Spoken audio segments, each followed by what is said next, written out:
আসসালামু আলাইকুম। দেশ জাতীয় বিশ্ববিদ্যালয় ভর্তি কোচিং কর্তৃক আয়োজিত অনলাইন ক্লাসে যারা উপস্থিত আছেন সবাইকে আমার পক্ষ থেকে সাধুবাদ ও ধন্যবাদ জানাচ্ছি।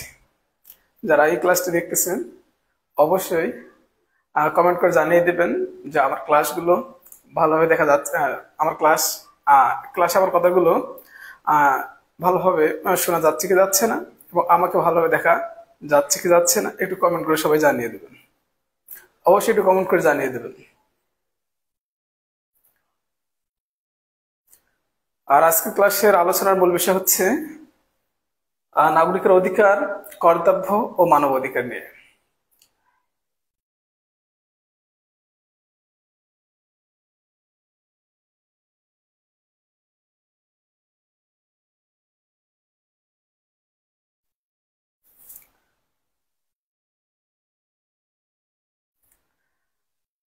নাগরিক অধিকার, এখানে লেখা আছে যে নাগরিক অধিকার বলতে আমরা কি বুঝি, বা নাগরিক অধিকারের যে শ্রেণী বিভাগগুলো নিয়ে আজকের আলোচনা।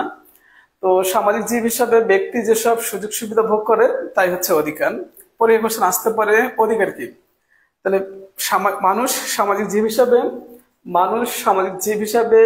ব্যক্তি যেসব সুযোগ সুবিধা ভোগ করে তাই অধিকার। প্রকৃত অর্থে অধিকার বলতে সামাজিক কল্যাণের কতগুলো শর্তকে বোঝায় অধিকার। তো এখান থেকে মূলত যে কোশ্চেন গুলো জাতীয় বিশ্ববিদ্যালয়ে আসে, মানুষ সামাজিক জীব, পরীক্ষায় কোশ্চেন আসতে পারে যে মানুষ সামাজিক জীব কে বলছে। তাহলে আমরা মনে রাখবো এরিস্টটল বলছে। তো যে সুযোগ সুবিধাগুলো ভোগ করে তাই হচ্ছে অধিকার। আর এখানে লেখা আছে যে প্রকৃত অর্থে অধিকার বলতে সামাজিক কল্যাণের কতগুলো শর্তকে বোঝায়। মূলত এই সংজ্ঞাটি হচ্ছে এলটি হবহাউজের। এই সংজ্ঞাটি কার আমরা মনে রাখবো, এল টি হবহাউজের। তাহলে আমরা মনে রাখবো এই সংজ্ঞাটি হচ্ছে এলটি হচ্ছে হবহাউজের। তো কোশ্চেনে অনেক সময় দিতে পারে যে কল্যাণের কতগুলো শর্তকে বোঝায় অধিকার, এটি কে বলছে। সেক্ষেত্রে আমরা মনে রাখবো এলটি হবহাউজ। আর অধিকারের শ্রেণী বিভাগকে দুই ভাগে ভাগ করানো যায়। পরীক্ষার কোশ্চেন আসতে পারে যে অধিকারকে কত ভাগে ভাগ করা যায়। তাহলে দুই ভাগে ভাগ করা যায়। আর দুইটা ভাগে ভাগ করানো যায়, একটি হচ্ছে নৈতিক অধিকার আর একটি হচ্ছে আইনগত অধিকার। তাহলে অধিকারকে কত ভাগে ভাগ করা যায়, দুই ভাগে ভাগ করানো যায়। কি কি? একটা নৈতিক অধিকার, একটি আইনগত অধিকার। পরীক্ষায় কোশ্চেন আসতে পারে যে নৈতিক অধিকার বলতে আমরা কি বুঝি। অর্থাৎ নৈতিক অধিকার হচ্ছে যেটা ন্যায়বোধ থেকে উদ্ভব হয়েছে। ন্যায়বোধ থেকে উদ্ভব হয়েছে, এটাকে নৈতিক অধিকার বলে। তো এই সমস্ত অধিকারগুলো কেউ যদি নষ্ট করে এর জন্য তেমন কোনো সাজা শাস্তি হবে না। তো নৈতিক অধিকারগুলোর মধ্যে উদাহরণস্বরূপ যেমন দারিদ্রকে সাহায্য করা, পিতামাতার ভরণ-পোষণ, এদেরকে সাহায্য সহযোগিতা করা, এগুলো হচ্ছে নৈতিক অধিকারের মধ্যে পড়ে। আর আইনগত অধিকার বলতে সমাজ রাষ্ট্র কর্তৃক যেটি স্বীকৃত, এটাকে আইনগত অধিকার বলে। আইনগত অধিকার কেউ যদি নষ্ট করে তার জন্য অবশ্যই কি হবে, সাজা হবে, শাস্তি হবে। এখান থেকে একটি কোশ্চেন আসে যে আইনগত অধিকারের পিছনে কিসের উৎস রয়েছে। তাহলে আমরা মনে রাখবো রাষ্ট্রের মূল উৎস রয়েছে। তাহলে আইনগত অধিকারের পিছনে কিসের উৎস রয়েছে, তাহলে রাষ্ট্রের উৎস রয়েছে।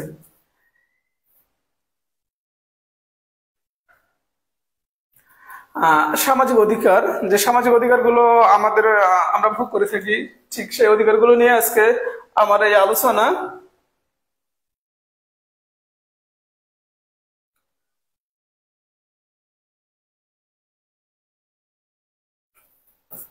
হ্যাঁ, তো এখানে লেখা আছে জীবন ধারণের অধিকার। পরীক্ষায় কোশ্চেন করানো হবে যে জীবন ধারণের অধিকার, ধর্মের অধিকার, শিক্ষা লাভের অধিকার, চলাফেরার অধিকার। এই যে অধিকারগুলো আছে এখান থেকে বলবেন আপনাদের জাতীয় বিশ্ববিদ্যালয়ে যে জীবন ধারণের অধিকার বলতে আমরা কি বুঝি। পরীক্ষায় এখান থেকে কোশ্চেন হবে যে জীবন ধারণের অধিকার সংবিধানের কত নাম্বার ধারায় আলোচনা রয়েছে, সেক্ষেত্রে আমরা মনে রাখবো সংবিধানের 36 নম্বর ধারায় জীবন ধারণের অধিকার নিয়ে আলোচনা রয়েছে। পরীক্ষা কোশ্চেন হতে পারে কত নম্বর ধারায় জীবন ধারণের অধিকার নিয়ে আলোচনা রয়েছে? 36-এর। এরপর হচ্ছে ধর্মের অধিকার। তো আমরা মনে রাখবো যে আমরা বসবাস করতে গেলে আমার ধর্মীয় স্বাধীনতা দরকার, ধর্মীয় অধিকার আমাদের দরকার। এক্ষেত্রে এখানে কোশ্চেন হতে পারে রাষ্ট্র ধর্ম নিয়ে সংবিধানের কত নম্বর ধারায় আলোচনা আছে? সেক্ষেত্রে আমরা মনে রাখবো 2-এর ক এ রাষ্ট্র ধর্ম নিয়ে আলোচনা রয়েছে। জাতীয় বিশ্ববিদ্যালয়ে এই কোশ্চেন গুলো হবে যে রাষ্ট্র ধর্ম নিয়ে সংবিধানের কত নাম্বার ধারায় আলোচনা রয়েছে। তাহলে সেক্ষেত্রে আমরা মনে রাখবো যে ধর্মের অধিকার হচ্ছে 2 নম্বর ধারায়। তো এখান থেকে আরো কোশ্চেন হতে পারে যে ধর্মীয় স্বাধীনতা সংবিধানের কত নম্বর ধারায় আলোচনা রয়েছে? ধর্ম নিরপেক্ষতা নিয়ে সংবিধানের কত নম্বর ধারায় আলোচনা রয়েছে? তাহলে সেক্ষেত্রে আমরা মনে রাখবো যদি বলা হয় ধর্মীয় স্বাধীনতা, তাহলে আমরা মনে রাখবো যে সংবিধানের 41 নম্বর ধারায় আলোচনা রয়েছে। তাহলে ধর্মীয় স্বাধীনতা নিয়ে কত নম্বর ধারায়? তাহলে আমরা মনে রাখবো 41 নম্বর ধারায় ধর্মীয় স্বাধীনতা নিয়ে আলোচনা রয়েছে। এখান থেকে আরো কোশ্চেন হতে পারে ধর্ম নিরপেক্ষতা নিয়ে সংবিধানের কত নম্বর ধারায়? সেক্ষেত্রে আমরা মনে রাখবো যে 12 নম্বর ধারায় হচ্ছে ধর্ম নিরপেক্ষতা নিয়ে আলোচনা রয়েছে। দেশ জাতীয় বিশ্ববিদ্যালয় কর্তৃক আয়োজিত আজকের অনলাইন ক্লাস যারা দেখতেছেন তারা একটু অবশ্যই কমেন্ট করে জানিয়ে দিবেন আমার কথাগুলো স্পষ্ট ভাবে শোনা যাচ্ছে কি যাচ্ছে না, এবং আমাকে ভালোভাবে দেখা যাচ্ছে কি যাচ্ছে না, একটু জানিয়ে দেবেন। আর শেয়ার করে ছড়িয়ে দিবেন, আপনার বন্ধু বান্ধবদের দেখার সুযোগ করে দেবেন। আশা করি আমার ক্লাস আজকে অনেক একটা তথ্যবহুল একটি ক্লাস হবে, সবাই সাথে থাকবেন। যাক, চলাফেরার অধিকার নিয়ে ঠিক এরকম কোশ্চেন হতে পারে যে চলাফেরার অধিকার প্রত্যেকটা মানুষের অধিকারের দরকার আছে। আমার চলাফেরার অধিকারের দরকার আছে, স্বাধীনভাবে আমি জীবন ধারণ করবো, আমার অধিকারের দরকার আছে, আমি স্বাধীনভাবে ধর্ম পালন করবো, আমার অধিকারের দরকার রয়েছে। সেক্ষেত্রে এখানে কোশ্চেন আসতে পারে প্রত্যেকটি ব্যক্তি যাতে স্বাধীনভাবে চলাফেরা করতে পারে সংবিধানের কত নম্বর ধারায় এই আলোচনা রয়েছে? তো সেক্ষেত্রে আমরা মনে রাখবো কত নম্বর ধারায়? 36 নম্বর ধারায়। তাহলে চলাফেরার অধিকার নিয়ে কত নম্বর ধারা রয়েছে? আমরা মনে রাখবো 36 নম্বর ধারায় এই আলোচনা রয়েছে। তার আগে আমি আরেকটু আপনাদের বলে রাখি যে সংবিধানের মোট ধারা হচ্ছে 153টা। তাহলে সংবিধানের মোট ধারা কয়টি? আমরা মনে রাখবো 153টি ধারা রয়েছে। আইনের চোখে সমান, আমরা জানি যে প্রত্যেকটি মানুষ আইনের চোখে সমান, যদি বাস্তবতার দিক থেকে একটু আমরা ব্যতিক্রম দেখতে পাই। তো আমার জীবন ধারণের যে অধিকারগুলো আছে বা অধিকারের যে শ্রেণী বিভাগগুলোর মধ্যে পড়ে যায়, একটি হচ্ছে আইনের চোখে প্রত্যেকটি মানুষ সমান। ঠিক আছে, তো এখান থেকে কোশ্চেন হতে পারে আইনের চোখে প্রত্যেকটি মানুষ সমান সংবিধানের কত নাম্বার ধারায় আলোচনা রয়েছে? তাহলে আমরা মনে রাখবো সংবিধানের 27 নম্বর ধারায় আলোচনা রয়েছে প্রত্যেকটি মানুষ আইনের চোখে সমান। ঠিক আছে, জাতি বর্ণ ধর্ম নির্বিশেষে প্রত্যেকটি মানুষ আইনের চোখে সমান সংবিধানের 27 নম্বর ধারা রয়েছে। তবে আরেকটি বিষয় আপনারা মনে রাখবেন, যদি বলা হয় অর্থের দিক থেকে প্রত্যেকটি মানুষ সমান, সেক্ষেত্রে আমরা মনে রাখবো যে 28 নম্বর ধারায় বলা হচ্ছে যে অর্থের দিক থেকে প্রত্যেকটি মানুষ সমান। তাহলে অর্থের দিক থেকে কত নম্বর ধারায়? আমরা মনে রাখবো 28 নম্বর ধারায়। আর আইনের দিক থেকে কত নম্বর ধারায়? তাহলে আমরা মনে রাখবো 27 নম্বর ধারায়। এখান থেকে আরো কোশ্চেন হয় আইন। আইন বলতে আমরা কি বুঝি? কতগুলো লিখিত নিয়ম নীতি বিধিবিধানের সমষ্টিকে বুঝি। তো এখান থেকে কোশ্চেন হতে পারে এই আইন শব্দটি কোন ভাষা থেকে এসেছে? আমরা মনে রাখবো আইন শব্দটি ফার্সি ভাষা থেকে এসেছে। কোন শব্দ থেকে এসেছে? কোন ভাষা থেকে এসেছে? ফার্সি ভাষা থেকে এসেছে। তাহলে আইন কোন ভাষা থেকে এসেছে? ফার্সি ভাষা থেকে এসেছে। এখান থেকে আরো কোশ্চেন আসতে পারে এভাবে, আইন শব্দটি কোন শব্দ থেকে এসেছে? তাহলে আমরা মনে রাখবো লক টিউটোরিক শব্দ থেকে এসেছে, যার অর্থ হচ্ছে স্থির অথবা অপরিবর্তনীয়। তাহলে শব্দ আলাদা জিনিস, ভাষা হচ্ছে আলাদা জিনিস। তাহলে ভাষার কথা বললে আমরা অবশ্যই মনে রাখবো ফার্সি, আর শব্দের কথা বললে আমরা মনে রাখবো লক টিউটরিক থেকে এসেছে, যার অর্থ হচ্ছে স্থির অথবা অপরিবর্তনীয়। এরপর হচ্ছে পরিবার গঠনের অধিকার। অবশ্যই পরিবার গঠনের অধিকার আমাদের দরকার আছে। প্রত্যেকটি মানুষ তার যে চাহিদাগুলো আছে সেই চাহিদাগুলো পূরণ করার জন্য তার যে অধিকারগুলো আছে সেই অধিকারের মধ্যে একটি হচ্ছে পরিবার গঠনের অধিকার। তো আমি একটু বলে রাখি আপনাদের, যদি বলা হয় এই পরিবার যদি আমি গঠন করতে চাই তাহলে অবশ্যই আমাকে কি করতে হবে? বিবাহ বন্ধনে আবদ্ধ হতে হবে। অর্থাৎ পরিবার গঠনের পূর্ব শর্ত হচ্ছে বিবাহ। এরপর হচ্ছে চিন্তা চিন্তা ও মত প্রকাশের অধিকার। পরীক্ষায় কোশ্চেন হবে চিন্তা ও মত প্রকাশের অধিকার নিয়ে সংবিধানের কত নাম্বার ধারায় আলোচনা রয়েছে। সেক্ষেত্রে আমরা মনে রাখবো কত নাম্বার ধারায়? 39 নাম্বার ধারায় আলোচনা রয়েছে। ন্যাশনাল জাতীয় বিশ্ববিদ্যালয়ের ভর্তি কোচিং এ আপনাকে বলবে না এভাবে যে চিন্তা ও মত প্রকাশের অধিকার বলতে আমরা কি বুঝি, এটা ডিটেলসে ব্যাখ্যা করো, এরকম কোনো কোশ্চেন হবে না। এখান থেকে কোশ্চেন হবে চিন্তা ও মত প্রকাশের অধিকার সংবিধানের কত নাম্বার ধারায় আলোচনা রয়েছে। সেক্ষেত্রে আমরা মনে রাখবো 39 নাম্বার ধারায় এই আলোচনা রয়েছে। এরপর লেখা আছে নিজস্ব সংস্কৃতি ও ভাষা। পরীক্ষায় কোশ্চেন আসতে পারে যে নিজস্ব সংস্কৃতি। সংস্কৃতি বলতে আমরা কি বুঝি? সংস্কৃতি হচ্ছে মানুষের একটি সামগ্রিক জীবন প্রণালী। সংস্কৃতি কি? সামগ্রিক জীবন প্রণালী। অর্থাৎ প্রত্যেকটি মানুষ তার সংস্কৃতির মধ্যেই জীবনযাপন করে, সংস্কৃতির বাইরে কেউ না, ঠিক আছে? তো এই সংস্কৃতি সংবিধানের, এই যে সংস্কৃতি আর ভাষা অধিকার সংবিধানের 23 নাম্বার ধারায় আলোচনা রয়েছে। পরীক্ষায় কোশ্চেন হতে পারে সংবিধানের কত নাম্বার ধারায় নিজস্ব সংস্কৃতি ও অধিকার নিয়ে আলোচনা রয়েছে। তাহলে আমরা মনে রাখবো 23 নাম্বার ধারায় আলোচনা রয়েছে। তবে এই সংস্কৃতি নিয়ে বিভিন্ন ব্যক্তি বিভিন্ন ভাবে সংখ্যায়িত করেছে। যেমন ব্যাখ্যা বলছে আমি যা তাই সংস্কৃতি।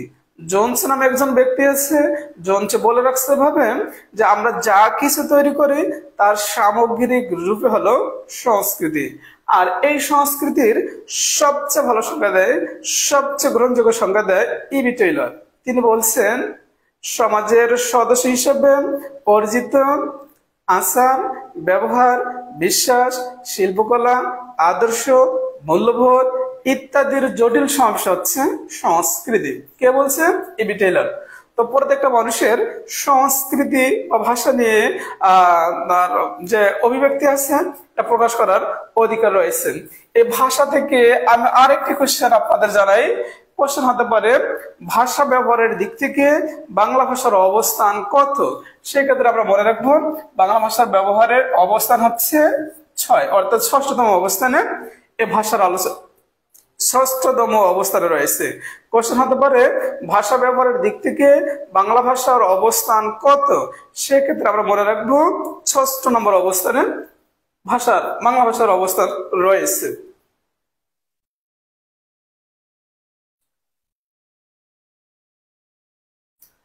হ্যাঁ, কর্তব্য। কর্তব্য বলতে ব্যক্তি সমাজ রাষ্ট্রের সর্বাঙ্গীন কল্যাণের জন্য কোনো কিছু করা বা না করা একে অধিকার বলা হয়, ঠিক আছে? তো যাই হোক, এই কর্তব্য সম্পর্কে অনেক কোশ্চেন হতে পারে।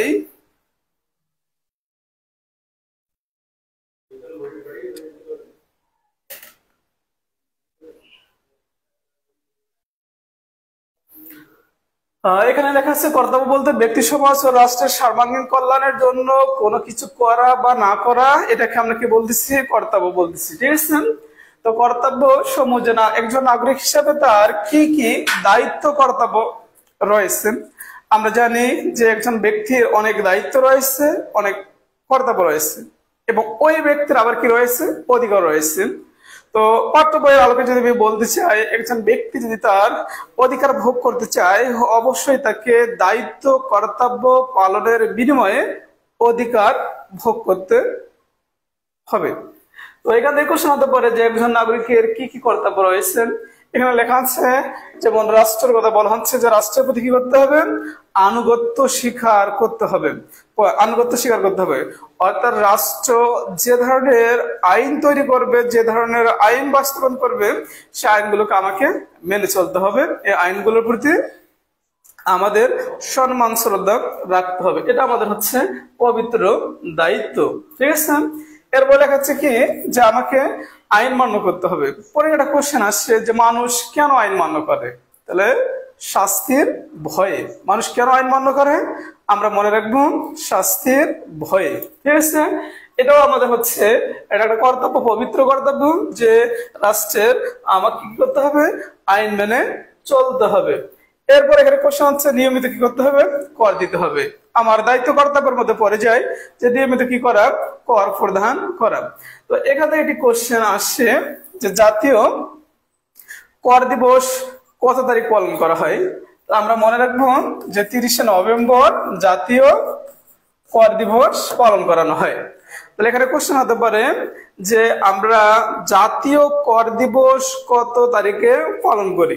সেক্ষেত্রে আমরা মনে রাখবো 30শে নভেম্বর হচ্ছে জাতীয় কর দিবস।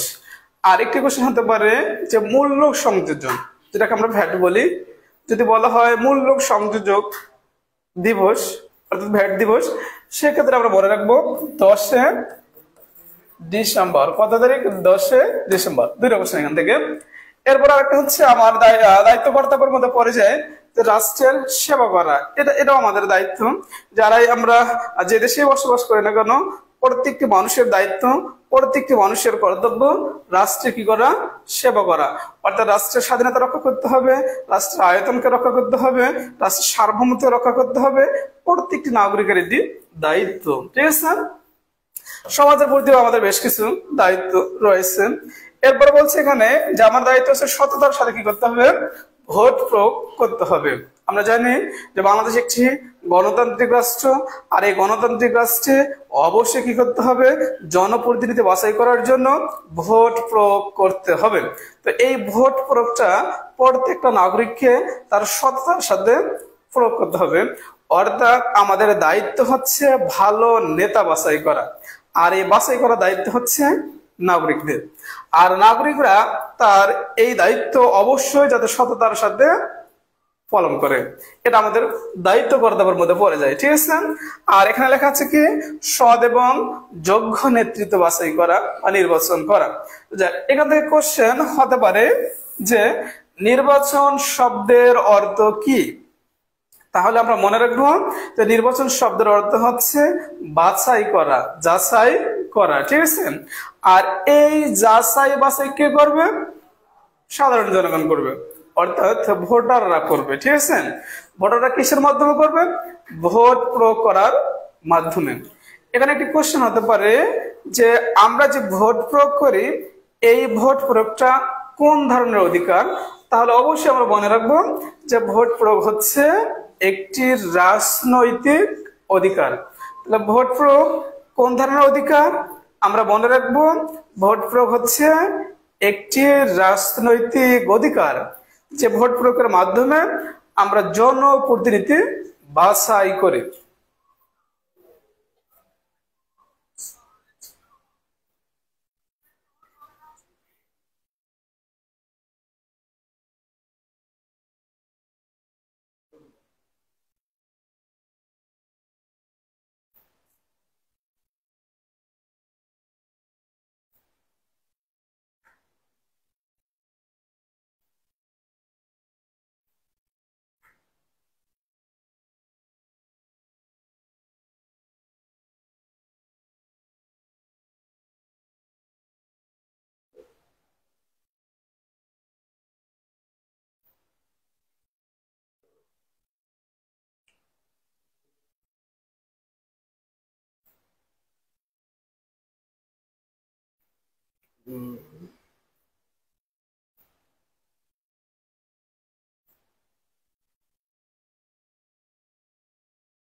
যারা আমার লাইভ ক্লাসটি দেখতেছেন, অবশ্যই অবশ্যই শেয়ার করে ছড়িয়ে দিবেন, একে অপরকে দেখার সুযোগ করে দেবেন অবশ্যই।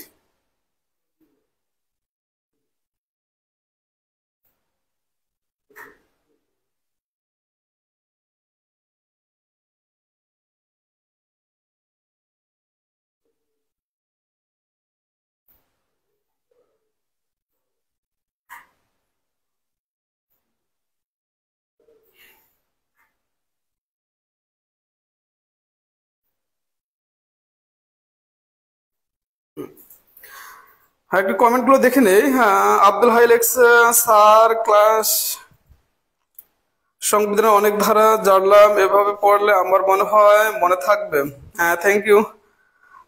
শোভন আঞ্জুমান লেখছে, আসসালামু আলাইকুম। হ্যাঁ, ওয়ালাইকুম আসসালাম, আশা করি ভালো আছে। ভালো হচ্ছে ক্লাস। মিথিলা মিতি, হ্যাঁ, যারা আমার অনলাইন ক্লাসটি দেখতেছেন শুরু থেকে শেষ পর্যন্ত থাকবেন, আশা করি অনেক ভালো লাগবে।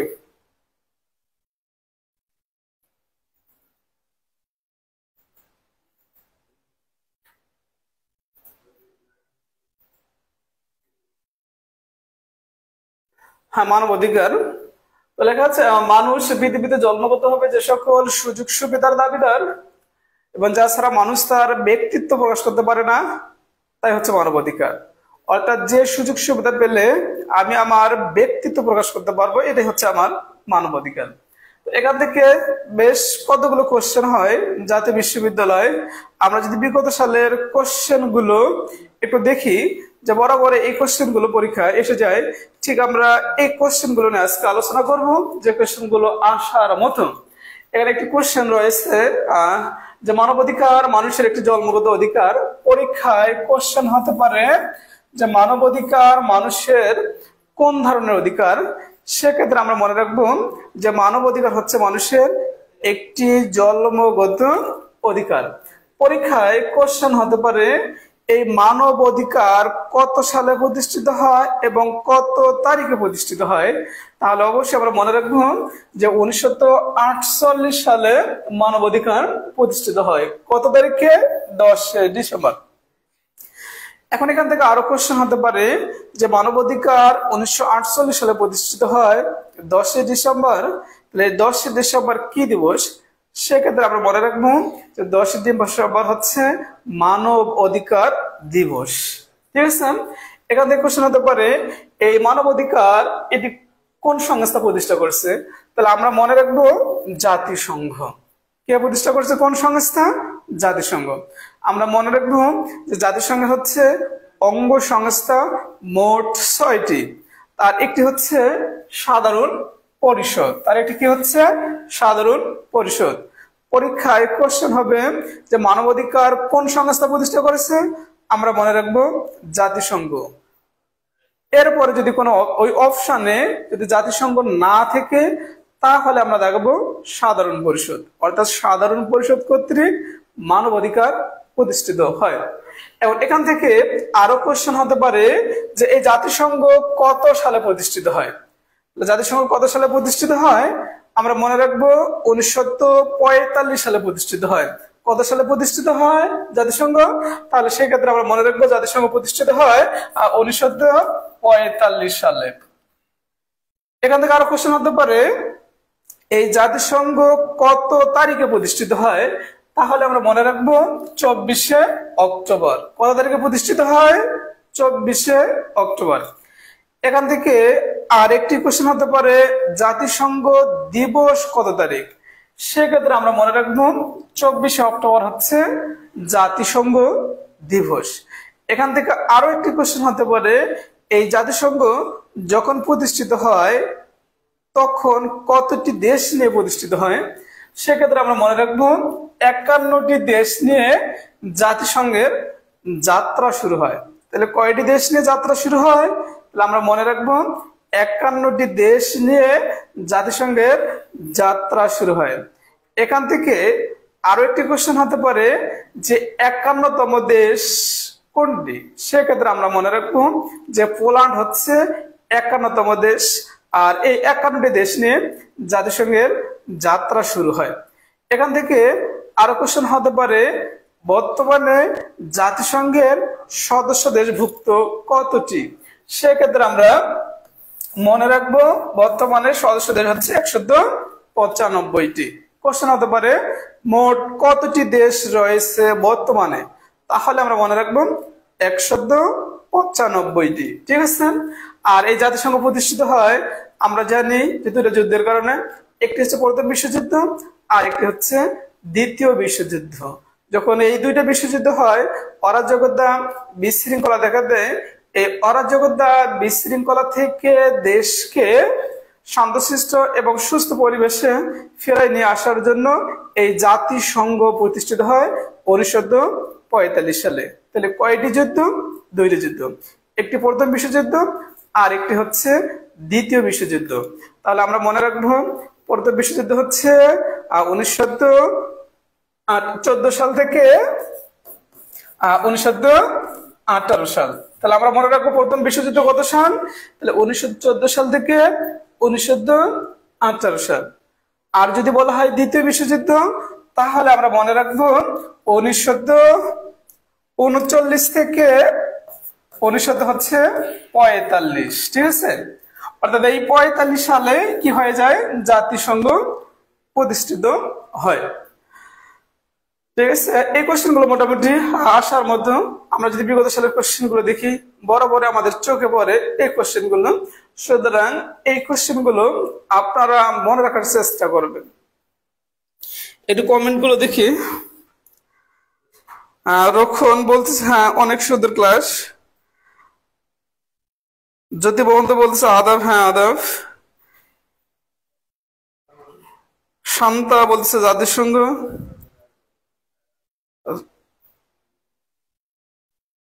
হ্যাঁ অনেক অনেক সুন্দর কমেন্ট করছে।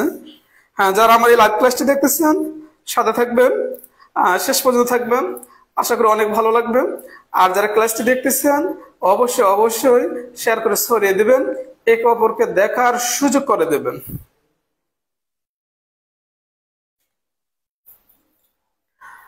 তো মানবাধিকারের উৎস এবং রক্ষক, এখান থেকে প্রশ্ন হতে পারে যে মানবাধিকারের উৎস এবং রক্ষক কোন সংস্থা? সেক্ষেত্রে আমরা মনে রাখবো জাতিসংঘ। ঠিক আছে। তাহলে জাতিসংঘ। আর একটি কোশ্চেন আছে যে সার্বজনীন মানবাধিকারের ধারা কয়টি? সার্বজনীন মানবাধিকারের ধারা হচ্ছে 30টি। আপনাদের আমি আর একটু ক্লিয়ার করি, আপনারা যদি পাঠ্য বই দেখতে যান সেখানে লেখা আছে 31টি ধারা, কিন্তু ওই 31টি ধারা কারণ হবে না, এটি একটু রং অ্যান্সার। তাহলে আমরা মনে রাখবো যে মানবাধিকারের ধারা হচ্ছে মোট বর্তমানে 30টা। ঠিক আছে। মোট কয়টি? 30টা। অনেক গুরুত্বপূর্ণ কোশ্চেন যেটা বরাবর পরীক্ষায় আসেন। এরপরে লেখা আছে যে মৌলিক অধিকারের রক্ষক কাকে বলা হয়? তাহলে আমরা মনে রাখবো সংবিধানকে বলা হয়। তাহলে মৌলিক অধিকারের রক্ষক কাকে বলবো? আমরা সংবিধানকে বলবো। সুতরাং সংবিধান থেকে প্রত্যেকটি পরীক্ষায় কোশ্চেন আসে। সংবিধানকে বাদ দিয়ে কোনো চিন্তাই করা যাবে না, যে কোনো ধরনের পরীক্ষায় সংবিধান থেকে কোশ্চেন হবে। তো এখানে একটি কোশ্চেন হতে পারে যে বাংলাদেশের সর্বোচ্চ আইন কোনটিকে বলা হয়? তাহলে আমরা মনে রাখবো সংবিধান। এখান থেকে কোশ্চেন হতে পারে রাষ্ট্র পরিচালনার মূল দলিল কোনটিকে বলা হয়? তাহলে আমরা মনে রাখবো সংবিধানকে। এখান থেকে কোশ্চেন হতে পারে রাষ্ট্রের দর্পণ কোনটিকে বলা হয়? সেক্ষেত্রে আমরা মনে রাখবো সংবিধানকে। ঠিক আছে। আর এই সংবিধান রচনা করা হয় আমরা মনে রাখবো 1972 সালে। কত সালে? তাহলে আমরা মনে রাখবো 1972 সালে। তো অধিকার যদি অবাধ হয় তাহলে তা হবে স্বেচ্ছা। ঠিক আছে, এটা দেখে নেবো আমরা।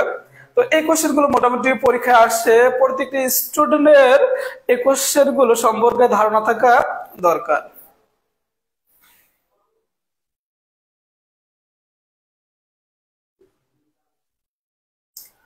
মৌলিক অধিকার ও মানবাধিকারের সম্পর্ক, এখানে কোশ্চেন হতে পারে জাতিসংঘের সনদের 3 নম্বর ধারায়। কত নম্বর ধারায়? তাহলে আমরা মনে রাখবো 3 নম্বর ধারা থেকে 30 নম্বর ধারা পর্যন্ত প্রায় কয়টি?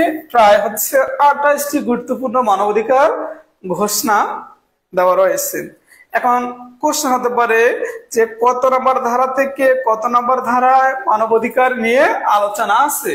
সেক্ষেত্রে আমরা মনে রাখবো সংবিধানের 3 নম্বর ধারা থেকে সংবিধানের 30 নম্বর ধারা পর্যন্ত মানবাধিকারের গুরুত্বপূর্ণ বিষয় নিয়ে আলোচনা হচ্ছে 28টি। মোট কয়টি বিষয় নিয়ে? তাহলে আমরা মনে রাখবো 28টি বিষয় নিয়ে আলোচনা আছে। তো এখানে আরো কোশ্চেন হতে পারে যে মৌলিক অধিকারের উৎস হলো রাষ্ট্রের সংবিধান। কোশ্চেন হতে পারে যে মৌলিক অধিকারের উৎস কয়টি, কোনটি? সেক্ষেত্রে আমরা মনে রাখবো সংবিধানকে। আর এক্ষেত্রে আরেকটি বিষয় আমরা জানবো যে মানুষের যে মৌলিক যে অধিকারগুলো, মোট মানুষের মৌলিক অধিকার হচ্ছে 6টা। ঠিক এই মৌলিক অধিকারগুলো নিয়ে আলোচনা হচ্ছে সংবিধানে। এখানে আরো কোশ্চেন হতে পারে যে সংবিধানের কত নাম্বার ভাগে মৌলিক অধিকার নিয়ে আলোচনা রয়েছে। আমরা মনে রাখবো যে সংবিধানের মোট ভাগ রয়েছে 11টি, তার মধ্যে এর মধ্যে 3য় নম্বর ভাগে মৌলিক অধিকার নিয়ে আলোচনা রয়েছে। তাহলে সংবিধানের কত নম্বর ভাগে মৌলিক অধিকার নিয়ে আলোচনা রয়েছে? আমরা মনে রাখবো 3য় নম্বর ভাগে মৌলিক অধিকার নিয়ে আলোচনা রয়েছে। এখান থেকে আরেকটি কোশ্চেন হতে পারে সংবিধানের কত নাম্বার অনুচ্ছেদে মৌলিক অধিকার নিয়ে আলোচনা আছে? একটা ভাগ হচ্ছে আলাদা জিনিস আর অনুচ্ছেদ হচ্ছে আলাদা জিনিস। তাহলে কত নম্বর অনুচ্ছেদে? আমরা মনে রাখবো 15 নম্বর অনুচ্ছেদে হচ্ছে মৌলিক অধিকার নিয়ে আলোচনা রয়েছে। তাহলে 3য় নম্বর ভাগে আর অনুচ্ছেদ হচ্ছে 15 নম্বর অনুচ্ছেদে। যদি আপনাদের কেউ মৌলিক অধিকার নষ্ট করে তাহলে আপনি 102 ধারা অবলম্বন করে তার বিরুদ্ধে মামলা দায়ের করতে পারবেন। তাহলে কত নম্বর ধারা অনুসরণ করে আমরা মামলা দায়ের করতে পারবো? 102 নম্বর ধারা অনুসরণ করে আমরা মামলা দায়ের করতে পারবো। আর অপরদিক হচ্ছে মানবাধিকারের উৎস হচ্ছে জাতিসংঘ। আমরা মনে রাখবো যে মানবাধিকার হলে অবশ্যই জাতিসংঘ, আর মৌলিক অধিকারের ক্ষেত্রে আমরা মনে রাখবো সংবিধান। ঠিক আছে। আর মৌলিক অধিকারের যে রক্ষক হলো রাষ্ট্র এবং সংবিধান। এখানে কোশ্চেন হতে পারে যে মৌলিক অধিকারের রক্ষক কাকে বলা হচ্ছে? আমরা সংবিধান আর রাষ্ট্রকে মনে করবো। ঠিক আছে। তো সংবিধান রাষ্ট্র নিয়ে এখানে অনেক ধরনের কোশ্চেন হয়। আমি এর আগে বলে রাখছি আপনাদের যে রাষ্ট্র শব্দটি ব্যবহার করছে অধ্যাপক গার্নার। রাষ্ট্র এবং সরকারের মধ্যে পার্থক্য তুলে ধরছে অধ্যাপক গার্নার। রাষ্ট্রের যে সংখ্যা সেটা অধ্যাপক গার্নার। রাষ্ট্রের মূল উপাদান 4টি, এটা অধ্যাপক গার্নার বলছেন। আর এই সংবিধান যেটা বাংলাদেশ হচ্ছে সর্বোচ্চ আইন। ঠিক আছে। তো এই সংবিধান থেকেও অনেক কোশ্চেন হয়, আমি একটু আপনাদের জ্ঞাতার্থে জানাতে চাই। সংবিধানের ভাগ কয়টা? তাহলে 11টা। আর সংবিধানের মূলনীতি কয়টা? আমরা মনে রাখবো 4টা। ভাগ হচ্ছে 11টা আর মূলনীতি হচ্ছে 4টা। মূলনীতি কয়টা? 4টা। যেমন এরকম গণতন্ত্র ছিল, সমাজতন্ত্র ছিল, ধর্মনিরপেক্ষতা ছিল, জাতীয়তাবাদ ছিল। মোট কয়টা হলো? 4টা। তাহলে আমরা ভাগ পাইলাম 11টা, মূলনীতি পাইলাম আমরা 4টা। এখান থেকে আরো কোশ্চেন হতে পারে সংবিধানের তফসিল কয়টা? সেক্ষেত্রে আমরা মনে রাখবো 7টা। সংবিধানের তফসিল কয়টা? আমরা মনে রাখবো 7টা। তাহলে কয়টা তফসিল? 7টা। এখান থেকে আরেকটি কোশ্চেন হতে পারে সংবিধানের প্রস্তাবনা কয়টি? আমরা মনে রাখবো 1টি। সংবিধানের প্রস্তাবনা কয়টি? 1টি। খুবই গুরুত্বপূর্ণ কোশ্চেন, যেগুলো বরাবরই পরীক্ষায় আসছে। তাহলে আমরা প্রস্তাবনা পাচ্ছি 1টি। এখান থেকে কোশ্চেন হতে পারে সংবিধান কি দিয়ে শুরু হয়? তাহলে আমরা মনে রাখবো সংবিধান শুরু হয় প্রস্তাবনা দিয়ে। আর এখান থেকে কোশ্চেন হতে পারে সংবিধান কি দিয়ে শেষ হয়? তাহলে আমরা মনে রাখবো তফসিল দিয়ে সংবিধান শেষ হয়। এখন কোশ্চেন হতে পারে সংবিধানের অনুচ্ছেদ, আমরা যে অলরেডি আগে জানছি যে সংবিধানের অনুচ্ছেদ হচ্ছে 153টি। এখান থেকে আরেকটি কোশ্চেন হতে পারে সংবিধানের পরিচ্ছেদ কয়টি? তাহলে আমরা মনে রাখবো সংবিধানের পরিচ্ছেদ হচ্ছে 13টি। সংবিধানের পরিচ্ছেদ কয়টি? আমরা মনে রাখবো 13টি। ঠিক আছে। পরিচ্ছেদ হচ্ছে 13টি। এখান থেকে কোশ্চেন হতে পারে এই বাংলাদেশের সংবিধান যখন রচনা করা হয়, এই রচনার নির্দেশ কত তারিখে কত সালে দেওয়া হয়? সেক্ষেত্রে আমরা মনে রাখবো সংবিধান রচনার নির্দেশ দেওয়া হয় 11ই জানুয়ারি 1972 সালে। তাহলে কত তারিখে? আমরা মনে রাখবো 11ই জানুয়ারি 1972 সালে সংবিধান রচনার কি দেওয়া হয়? নির্দেশ দেওয়া হয়। আর এই নির্দেশ দেওয়ার পরে সংবিধানটি রচনা করার জন্য একটি কমিটি গঠন করানো হয়। তো পরীক্ষায় কোশ্চেন হতে পারে এই সংবিধান রচনা করার জন্য যে কমিটি গঠন করা হয় এই কমিটির মোট সদস্য কতজন ছিল। সেক্ষেত্রে আমরা মনে রাখবো যে মোট সদস্য ছিল কতজন, আমরা মনে রাখবো 34 জন। সংবিধান রচনা কমিটির মোট সদস্য কতজন, আমরা মনে রাখবো 34 জন হচ্ছে মোট সদস্য। তো এই কমিটির প্রধান কে ছিল, পরীক্ষায় কোশ্চেন হতে পারে এই সংবিধান রচনা করার যে কমিটি ছিল এই কমিটির প্রধান কে ছিল, তাহলে আমরা মনে রাখবো ডক্টর কামাল হোসেন। তাহলে সংবিধান রচনা কমিটির প্রধান কে, আমরা মনে রাখবো ডক্টর কামাল হোসেন। এই 34 সদস্য বিশিষ্ট সংবিধানের একজন নারী সদস্য ছিল, নাম হচ্ছে বেগম রাজিয়া বানু। পরীক্ষায় কোশ্চেন হতে পারে নারী সদস্যের নাম কি, সেক্ষেত্রে আমরা মনে রাখবো বেগম রাজিয়া বানু। এদের নেতৃত্বে বাংলাদেশের সংবিধানটা রচনা করা হয়।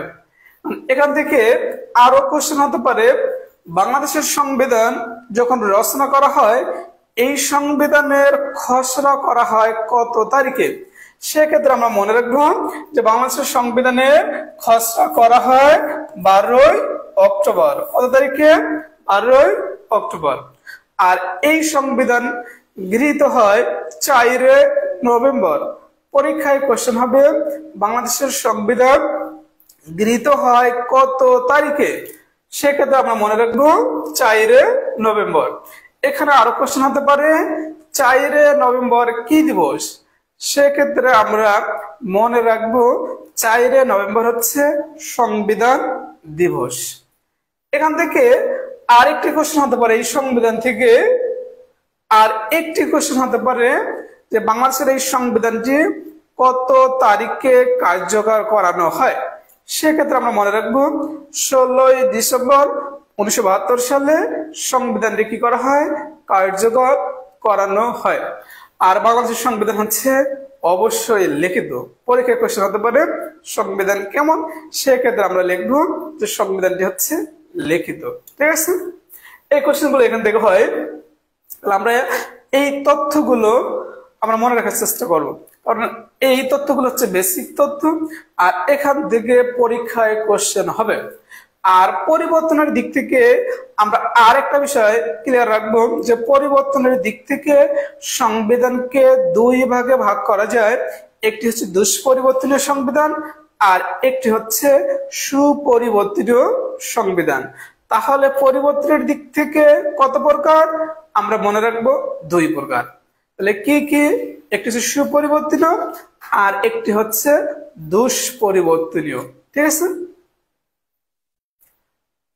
আর এই সংবিধান যদি আমরা সংশোধনের কথা বলতে যাই, যেহেতু সংবিধান নিয়ে একটু আলোচনা হচ্ছে, তো এখানে কোশ্চেন হতে পারে যে এই সংবিধান পরিবর্তন করতে গেলে কত শতাংশ মানুষের ভোটের দরকার বা সমর্থনের দরকার। আমরা মনে রাখবো যে 3/2 অংশ মানুষের কি দরকার, সমর্থনের দরকার। অর্থাৎ 3/2 অংশ মানুষ যদি সমর্থন দেয় তাহলে এই সংবিধানটা কি করা যাবে, পরিবর্তন করানো যাবে। আর এখন পর্যন্ত বাংলাদেশের সংবিধান মোট 17 বার সংশোধন করা হয়। পরীক্ষায় কোশ্চেন হতে পারে যে বাংলাদেশের সংবিধান এখন পর্যন্ত মোট কতবার সংশোধন করা হয়, সেক্ষেত্রে আমরা মনে রাখবো মোট হচ্ছে 17 বার সংশোধন করানো হয়। একটু কমেন্ট গুলো দেখি। তাসমিন তানিয়া বলছে আসসালামু আলাইকুম স্যার। হ্যাঁ, ওয়ালাইকুম আসসালাম, আশা করি ভালো আছেন।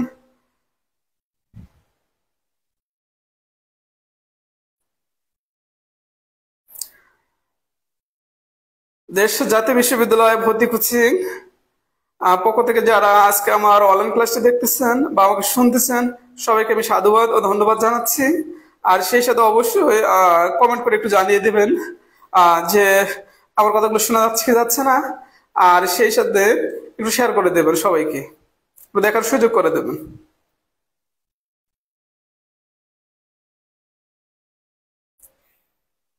হ্যাঁ, আপনার উপস্থাপনা অনেক সহজ ভাষা। হ্যাঁ, থ্যাংক ইউ।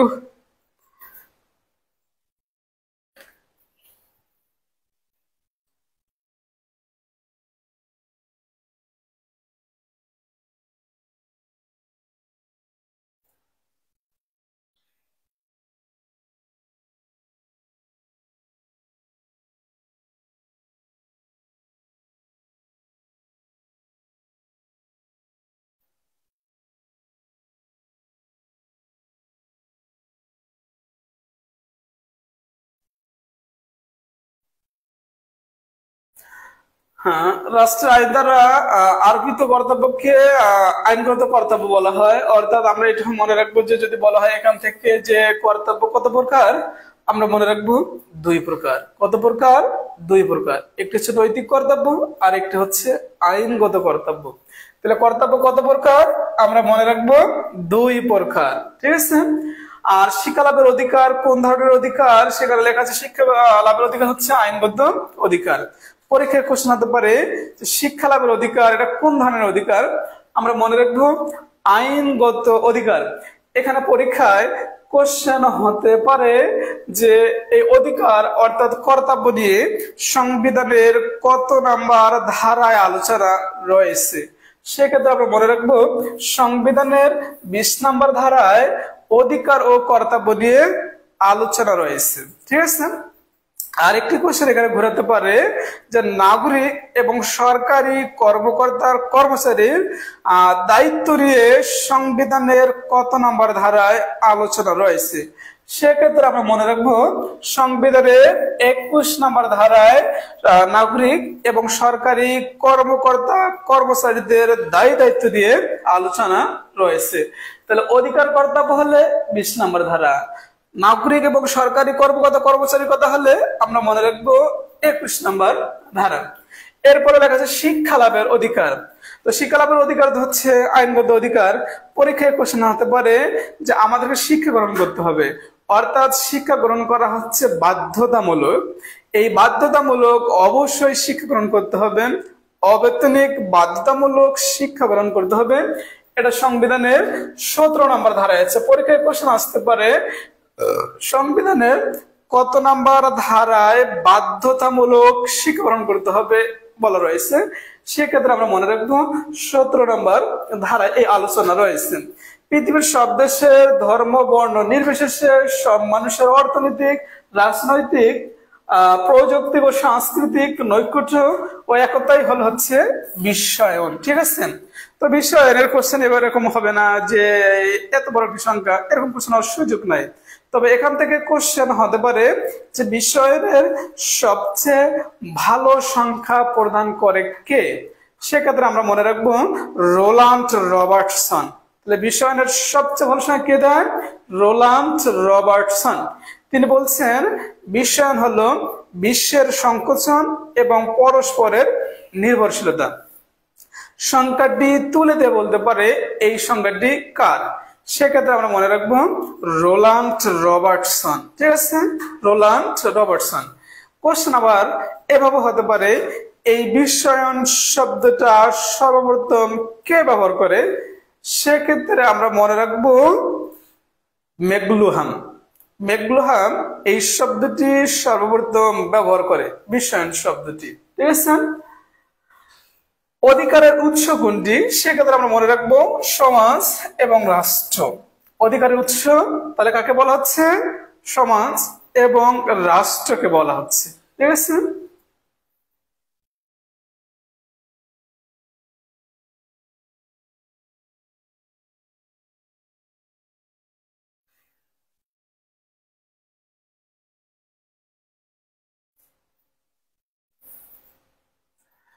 কোন সালে মৌলিক মানবাধিকার ঘোষিত হয়? আমি অলরেডি অনেক আগে আলোচনা করছি যে মৌলিক মানবাধিকার ঘোষণা করা হয় 1948 সালে।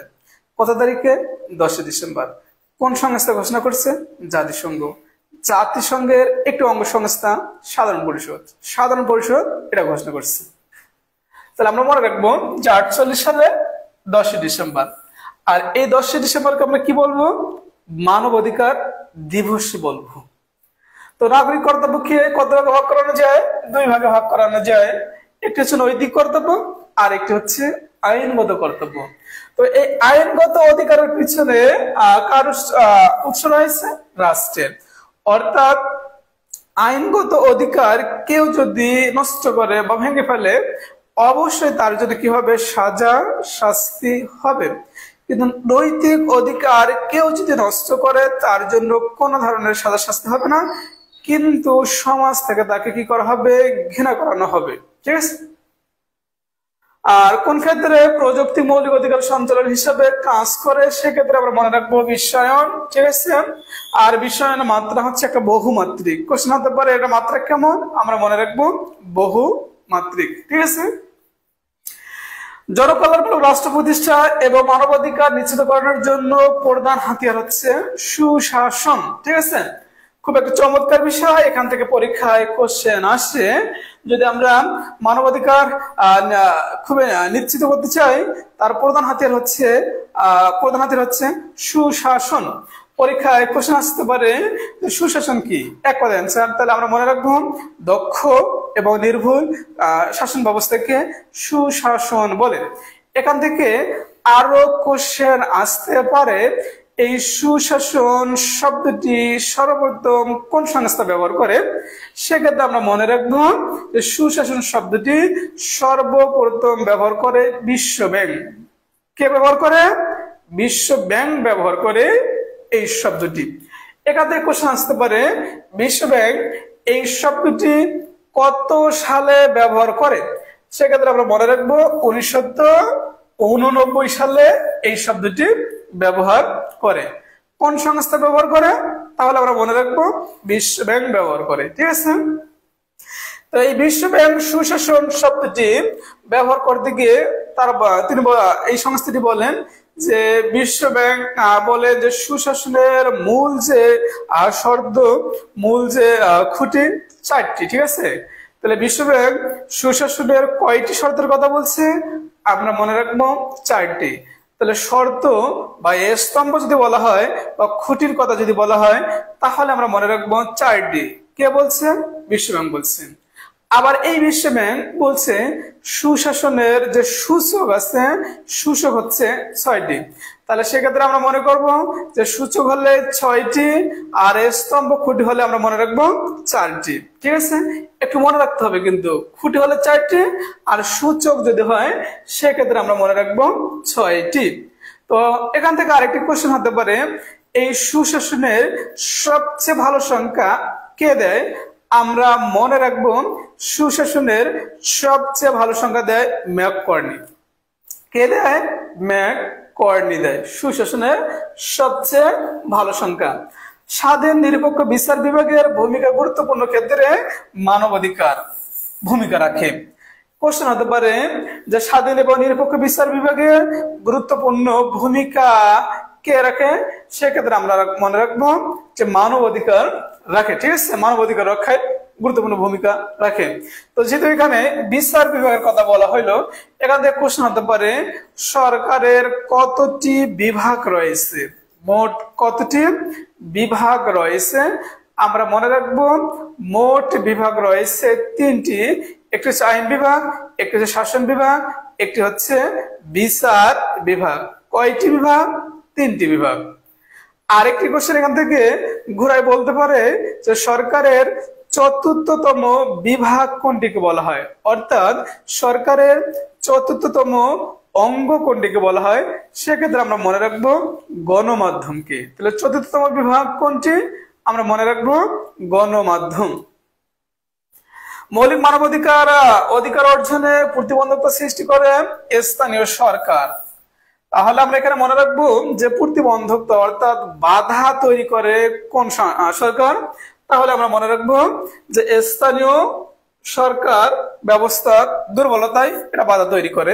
তো এই স্থানীয় সরকার ব্যবস্থা থেকে পরীক্ষায় কোশ্চেন আসতে পারে যে স্থানীয় সরকার ব্যবস্থাকে কত ভাগে ভাগ করানো যায়। তাহলে আমরা মনে রাখবো কত ভাগে ভাগ করানো যায়?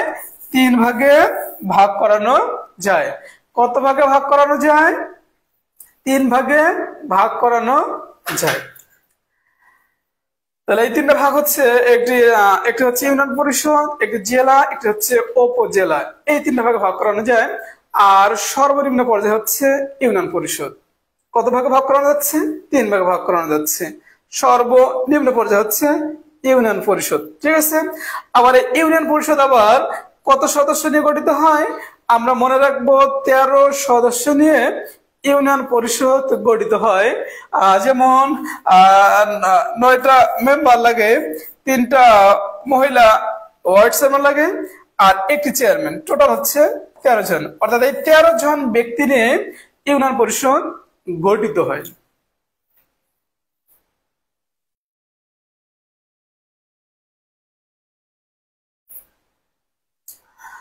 মানবাধিকার কোন ধরনের অধিকার? কোশ্চেন পড়বো।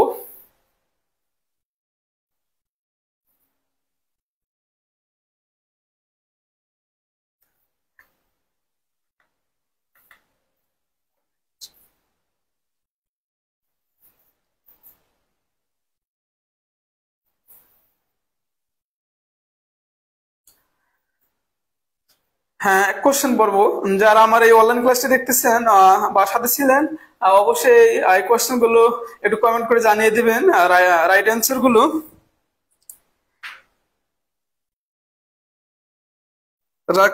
রাকিবুল সরকার বলছে তথ্যবহুল ক্লাস। হ্যাঁ, থ্যাংক ইউ, অনেক সুন্দর। তারপরে ইয়ে বলতেছে 1 নম্বর কোশ্চেন অ্যান্সার করেছে যে মানবাধিকার কোন ধরনের অধিকার? হ্যাঁ, জন্মগত অধিকার, রাইট অ্যান্সার। হ্যাঁ, যারা এইভাবে আমার সাথে, হ্যাঁ, তারপর রাকিবুল বলছে হ্যাঁ হ্যাঁ, রাইট অ্যান্সার। যারা এই সঠিক অ্যান্সার দিয়েছেন সবাইকে আমার পক্ষ থেকে, অর্থাৎ দেশ জাতীয় বিশ্ববিদ্যালয় ভর্তি কোচিং এর পক্ষ থেকে সবাইকে সাধুবাদ জানাচ্ছি আর ধন্যবাদ জানাচ্ছি।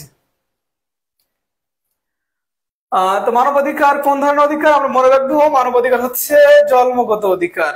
কোন ধরনের অধিকার? জন্মগত অধিকার। তো আমরা যে কোশ্চেন কয়টি এখানে আমরা সাজিয়েছি এই অধ্যায়ের একবার বেসিক কোশ্চেন, সুতরাং যদি এরা মনে করে, জাতীয় বিশ্ববিদ্যালয় যদি মনে করে যে আমরা এই অধ্যায় থেকে কোশ্চেন করব নাগরিকের অধিকার, দায়িত্ব, কর্তব্য, মানবাধিকার থেকে, তাহলে অবশ্যই এই কোশ্চেন গুলো থেকে তারা কি করবে? কোশ্চেন গুলো বের করবে। সুতরাং এই কোশ্চেন গুলো অবশ্যই অবশ্যই আপনাদের মনে রাখতে হবে। এই অধ্যায়ের বেসিক কোশ্চেন হচ্ছে এগুলো। আরেকটি কোশ্চেন আছে এখানে যে মানবাধিকার উৎস কোনটি? তাহলে মানবাধিকারের উৎস কোনটি? তাহলে মানবাধিকারের উৎস কোনটি? একটু সবাই একটু কমেন্ট করে জানিয়ে দিন। 2 নম্বর কোশ্চেন।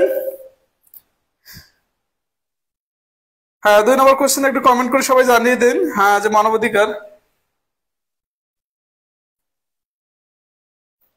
মানবাধিকারের উৎস।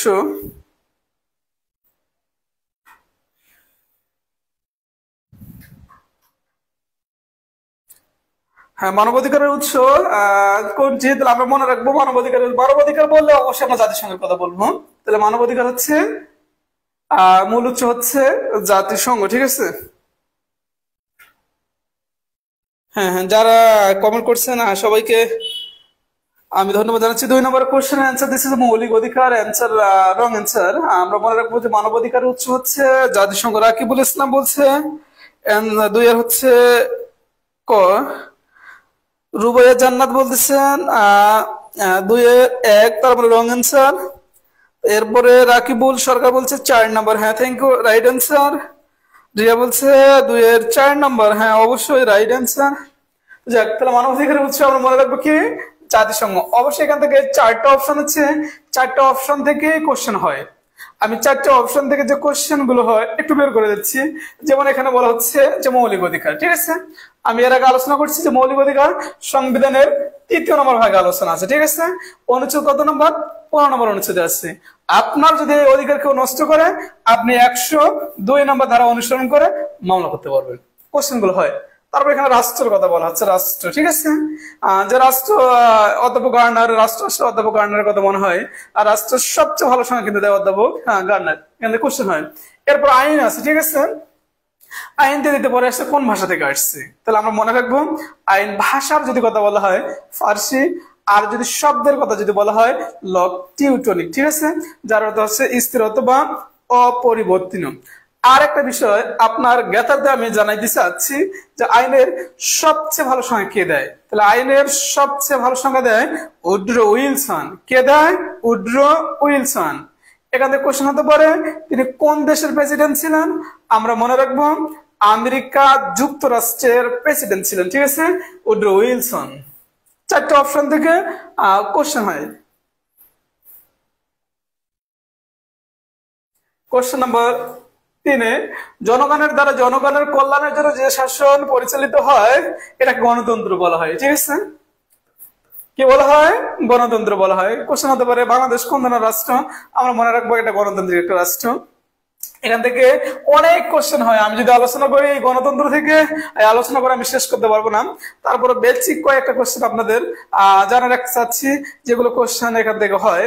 যেমন এখানে লেখা আছে জনগণের জন্য, জনগণের দ্বারাই হচ্ছে পরিচালিত সরকার, এটা হচ্ছে গণতন্ত্র। মূলত এই সংজ্ঞাটি বলছে আব্রাহাম লিঙ্কন।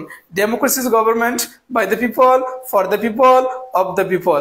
অর্থাৎ জনগণের জন্য, জনগণের দ্বারাই পরিচালিত সরকার ব্যবস্থা। এই সংজ্ঞাটি মূলত হচ্ছে আব্রাহাম লিঙ্কনের। পরীক্ষায় কোশ্চেন এসে যায়, এই আব্রাহাম লিঙ্কন কোন দেশের প্রেসিডেন্ট ছিল? আমরা মনে রাখবো আমেরিকা যুক্তরাষ্ট্রের। পরীক্ষায় কোশ্চেন এসে যায়, এই আব্রাহাম লিঙ্কন আমেরিকা যুক্তরাষ্ট্রের কততম প্রেসিডেন্ট ছিল? সেক্ষেত্রে আমরা মনে রাখবো 16তম প্রেসিডেন্ট ছিল। কততম? আমরা মনে রাখবো 16তম।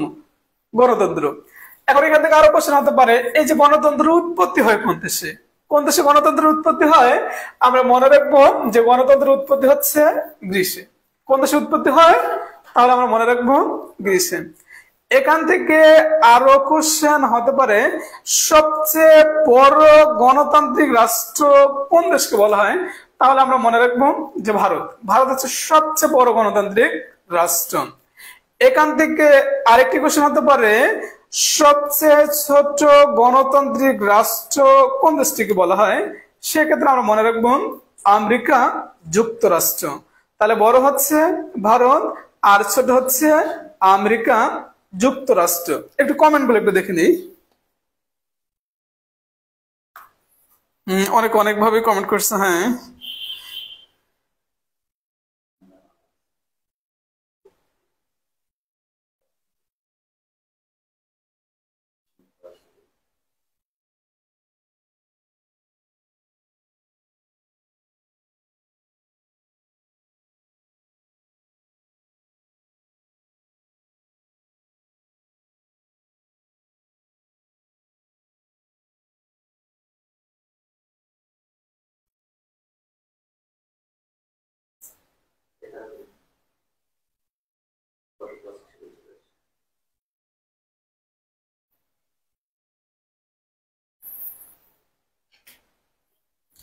যাক, আমরা পরবর্তী কোশ্চেনে আসি। এখানে গণতন্ত্র নিয়েছিলাম যে সবচেয়ে বড় হচ্ছে ভারত, সবচেয়ে ছোট হচ্ছে আমেরিকা যুক্তরাষ্ট্র, উৎপত্তি হয় প্রাচীন গ্রিসে।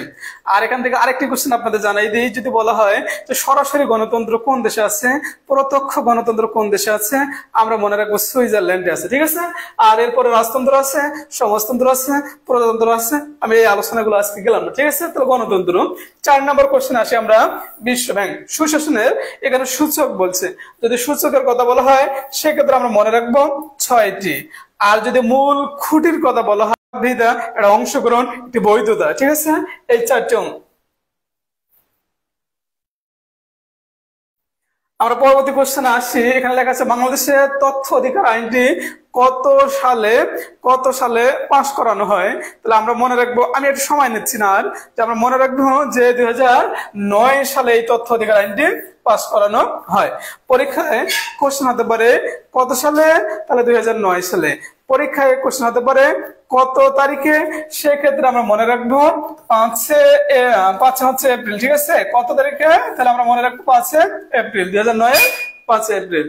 6 নম্বর কোশ্চেনে লেখা আছে বাংলাদেশের নাগরিকগণ কত বছর বয়সে জাতীয় সংসদ নির্বাচনে প্রার্থী হতে পারেন? 4টি অপশন আছে, 4টি অপশনেই হচ্ছে খুবই গুরুত্বপূর্ণ। তবে এই কোশ্চেন অনুযায়ী অ্যান্সার হচ্ছে আমরা জাতীয় সংসদের সদস্য পদ লাভ করতে পারবো, প্রার্থী হতে পারবো 25 বছর বয়স হলে। কত বছর বয়স? তাহলে আমরা মনে রাখবো 25 বছর বয়স। ঠিক আছে। এখন কয় লেখা আছে 18 বছর। তাহলে অবশ্যই একটা কোশ্চেন হতে পারে যে আমরা ভোটার হতে পারি কত বছর? ভোটারের দিক থেকে 18 বছর। এরপরে যদি বলি আমরা বিবাহ বন্ধন ছেলেদের ক্ষেত্রে, সেক্ষেত্রে আমরা মনে রাখবো 21 বছর। আর প্রার্থিত হচ্ছে 25 আর 35 এখানে রয়েছে। কোশ্চেন হতে পারে একজন ব্যক্তি বাংলাদেশের রাষ্ট্রপতি হতে গেলে তার কত বছর বয়স হওয়া দরকার? তাহলে আমরা মনে রাখবো যে 35 বছর যদি বয়স হয় তাহলে সে রাষ্ট্রপতি হতে পারবে। আর একটি এখানে নাগরিকের কথা বলা হচ্ছে যে আমরা হচ্ছে বাংলাদেশের নাগরিক। কোশ্চেন হতে পারে আমরা সংবিধানের কত নাম্বার ধারায় উল্লেখ আছে যে আমরা এই দেশের নাগরিক? তাহলে আমরা মনে রাখবো সংবিধানের 6 বলা হচ্ছে আমরা বাংলাদেশের নাগরিক। ঠিক আছে, আমরা বাংলাদেশের নাগরিক। আর এই যে জাতীয় নির্বাচনের কথা যদি আমি বলতে চাই, যে জাতীয় নির্বাচন কত সালে সর্বপ্রথম হয় স্বাধীন বাংলাদেশে, সেক্ষেত্রে আমরা মনে রাখবো যে 1973 সালে প্রথম বাংলাদেশে কি হয়, জাতীয় নির্বাচন অনুষ্ঠিত হয়। ঠিক আছে, যে তথ্যগুলো আমি এখানে দিয়ে দিলাম, অবশ্যই অবশ্যই মনে রাখবেন, মনে রাখার চেষ্টা করবেন, কারণ এই তথ্যগুলো থেকে অবশ্যই জাতীয় বিশ্ববিদ্যালয়ে পরীক্ষায় কোশ্চেন হবে। আমরা পরবর্তী কোশ্চেন আসি। পরবর্তী কোশ্চেন হচ্ছে অধিকারের প্রধান রক্ষা কবচ কোনটিকে বলা হয়। সেক্ষেত্রে আমরা আইন বলবো। সেক্ষেত্রে আমরা আইন বলবো যে প্রধান রক্ষা কবচ হচ্ছে আইন। ঠিক আছে, 8 নম্বর কোশ্চেন হচ্ছে কোনটি সকল অধিকারের উৎস। আমি সময় নিচ্ছি না, আমি অ্যান্সার নিজেই করে যাচ্ছি। তাহলে কোনটি হচ্ছে সকল অধিকারের উৎস, সেক্ষেত্রে আমরা মনে রাখবো সংবিধানকে। সকল অধিকারের উৎস আমরা কোনটিকে মনে রাখবো, যে সংবিধানকে। তাহলে প্রধানমন্ত্রী হতে গেলে কত বছর বয়স লাগে, 25 বছর বয়স লাগে। আর উৎস হচ্ছে সংবিধান। কোশ্চেন হয়ে যাবে সংবিধানের ন্যায়ফল নিয়ে কত নম্বর অনুচ্ছেদে আলোচনা আছে, আমরা মনে রাখবো 77 নম্বর ধারায়। 77 নম্বর ধারায় ন্যায়ফল নিয়ে সংবিধানে আলোচনা আছে। খুব ইম্পর্টেন্ট পরীক্ষা আসে যে ন্যায়ফল নিয়ে সংবিধানের কত নম্বর ধারায় আলোচনা আছে, সেক্ষেত্রে আমরা মনে রাখবো 77 নম্বর ধারায় আছে আলোচনা।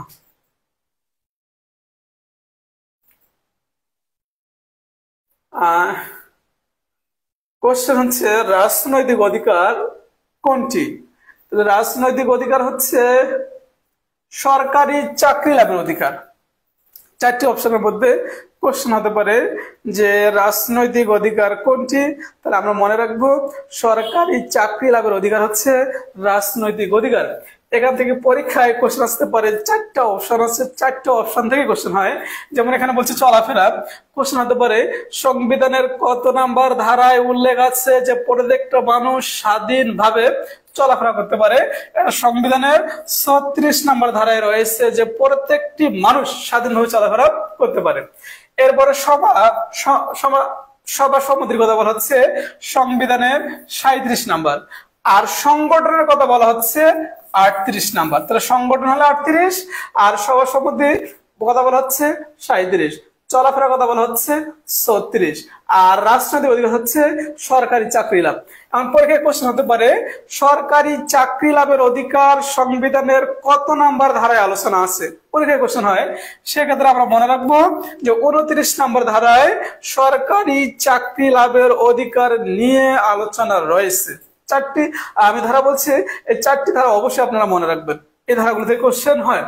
তথ্য অধিকার আইন নাগরিকের কোন ধরনের আইন, আমরা মনে রাখবো যে মৌলিক আইন। ঠিক আছে, তাহলে তথ্য অধিকার আইন কোন ধরনের, আমরা এখান থেকে মনে রাখবো যে তথ্য অধিকার আইন হচ্ছে যে একটি মৌলিক আইন।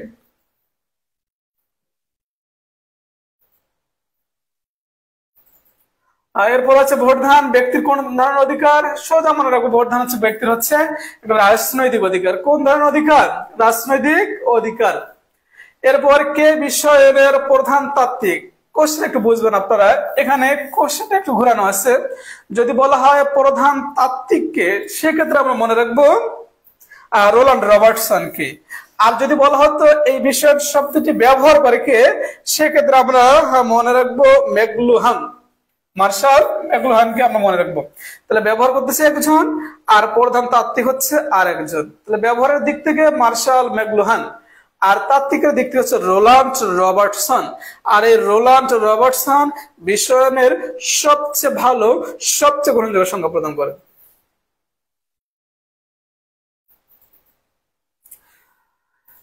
নাগরিক জীবনের মৃত্যু সংক্রান্ত প্রাথমিক তথ্য কত সময়ের মধ্যে সরবরাহ করতে হবে, সবাই দিচ্ছি আমি অ্যান্সার করে দিচ্ছি। তাহলে আমরা মনে রাখবো 24 ঘন্টার মধ্যে কি দিয়ে দিতে হবে, এই তথ্যটি দিয়ে দিতে হবে। কত ঘন্টার মধ্যে, 24 ঘন্টার মধ্যে এই তথ্যটি দিয়ে দিতে হবে। 14 নম্বর কোশ্চেন হচ্ছে নাগরিকের অন্যতম প্রধান কর্তব্য কোনটি। নাগরিকের অন্যতম প্রধান কর্তব্য হচ্ছে কর প্রদান করা। কি করা, কর প্রদান করা। প্রত্যেকটি নাগরিকের দায়িত্ব কর দেওয়া। তাহলে আমাদের দেশ রাষ্ট্র সমাজ ব্যবস্থার অনেক অনেক অনেক উন্নয়ন হবে। তো আমরা অবশ্যই আমরা কর দেবো, যাদের উপরে কর আরোপ হয়েছে বা কর ধার্য করার মতো, অবশ্যই তারা আমরা অবশ্যই কর প্রদান করবো। 15 নম্বর কোশ্চেন হচ্ছে যে কর্তব্যটা কত ভাগে ভাগ করানো যায়? আমরা মনে রাখবো সোজা 2 ভাগে ভাগ করানো যায়। একটা হচ্ছে নৈতিক কর্তব্য, আরেকটি হচ্ছে আইনগত কর্তব্য।